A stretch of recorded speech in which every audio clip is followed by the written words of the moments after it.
Tanggal ang pagod sa prenuptial photoshoot kapag itong photographer na ang umeksena. Lumalabas kasi ang kanyang inner model, maituro lang ang tamang couple pose.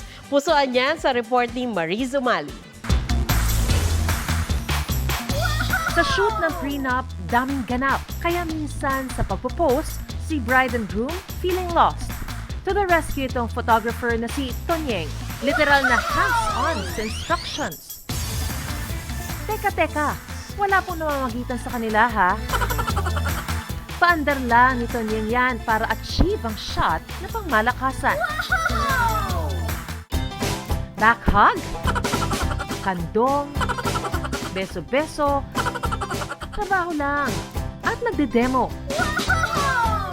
Nagkakahiyaan pa raw kasi minsan kaya ito ang move niya para magkaroon ng kumpiyansa ang couple. Mariz Umali nagbabalita para sa GMA Integrated News. Huwag magpahuli sa mga balitang dapat ninyong malaman. Mag-subscribe sa GMA Integrated News sa YouTube. Sa mga kapuso abroad, subaybayan nyo kami sa GMA Pinoy TV at sa www.gmanews.tv.